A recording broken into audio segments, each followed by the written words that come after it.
Hello friends, स्वागत है आपका हमारे यूट्यूब चैनल फ्यूचर। आइए आज जानते हैं present perfect continuous tense. Present का मतलब होता है वर्तमान, परफेक्ट का मतलब होता है पूर्ण, कंटीन्यूअस का अपूर्ण और टेंस का मतलब काल, अर्थात वर्तमान, पूर्ण, अपूर्ण काल। पहले जानते हैं इसकी परिभाषा। वर्तमान समय के ऐसे वाक्य जिनसे किसी कार्य का पूर्ण होकर जारी रहना पाया जाता है उसे हम प्रेजेंट परफेक्ट कंटीन्यूअस टेंस कहते हैं। क्या कहा हमने? वर्तमान समय के ऐसे वाक्य जिनसे किसी कार्य का पूर्ण होकर जारी रहना पाया जाता है उसे हम प्रेजेंट परफेक्ट कंटीन्यूअस टेंस कहते हैं। इसकी परिभाषा जो होने के बाद पहचान दो प्रकार से देंगे। कितने प्रकार से? पहली पहचान, जिन हिंदी वाक्यों की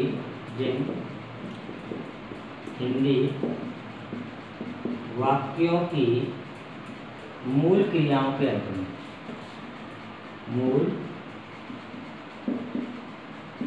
क्रियाओं के अंत में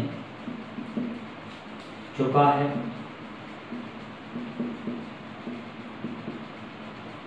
चुकी है, चुके हैं,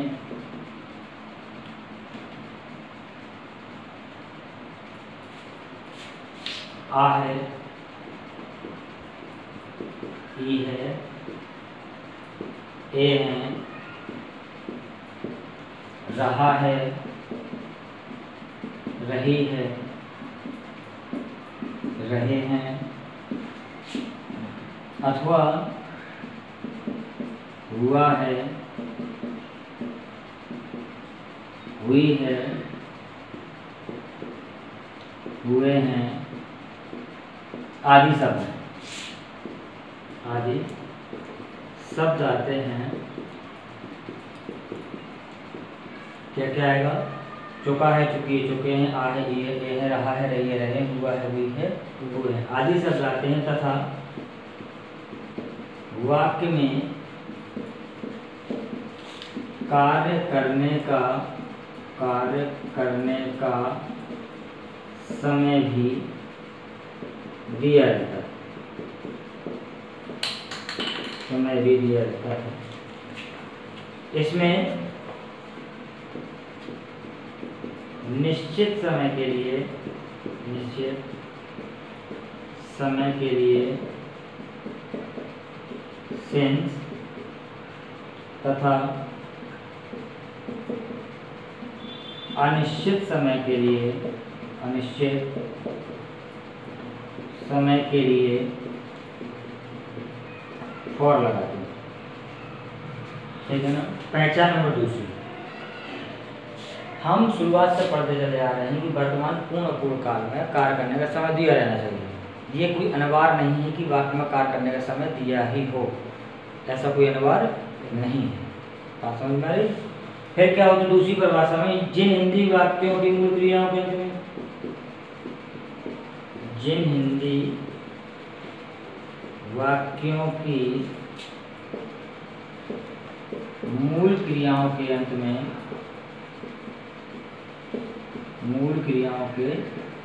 अंत में, ता रहता है, ता रहता है, ती रहती है, या ते रहते हैं आता है। जब ता रहता है, ती रहती है, ते रहते हैं आएगा तब वाक्य में कार्य के होने के समय की निश्चितता का कोई वर्णन नहीं होता। बल्कि यदि वाक्य में चुका है, चुकी है, चुके हैं, रहा है, रही है, रहे हैं, आ है, ये हुआ है, हुए आदि शब्द आते हैं तो वाक्य में कार्य करने की उपलब्धता होती है। लेकिन ता रहता है, ती रहती है, ते रहते हैं आता है तो वाक्य में कार्य के समय की कोई अनिवार्यता नहीं होती है। बात समझ में आ रही? इसमें हेल्पिंग वर्ब जो होती है वो एक वचन कर्ता के साथ आती है, हैज बीन, तथा बहुवचन कर्ता के साथ हैव बीन। इसको पहले नोट कर लें, इसका आंसर बताते हैं।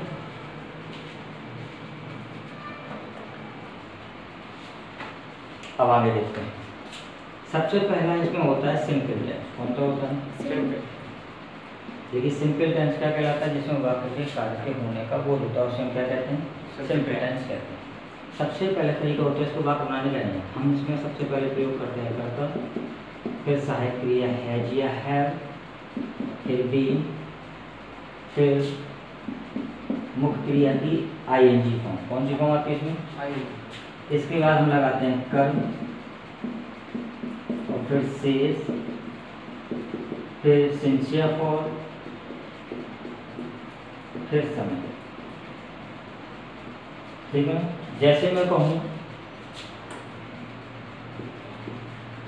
वह 2 बजे से अपना काम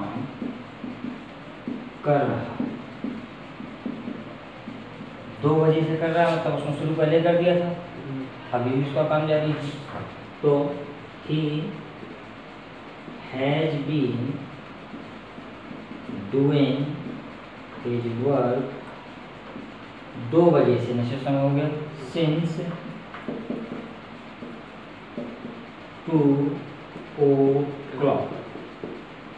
अगर यही नेगेटिव होता तो हम हैज या हैव के बाद नॉट लगाएंगे, बीन की बात नहीं। हैज बीन हैव बीन के बीच में हमारा नॉट आएगा। जैसे हम कहें वह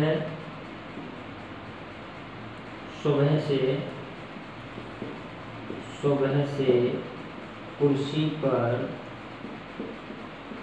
नहीं बैठी हुई है, नहीं बैठी हुई है। कौन नहीं बैठी? वह, सी हैज नॉट बीन सिटिंग, कहाँ पर? कुर्सी पर, ऑन द चेयर। कब से? सुबह से, सिंस मॉर्निंग। अगर मान लो वाक्य हमारा प्रश्नवाचक शब्द से प्रारंभ हो तो हमने कहा क्या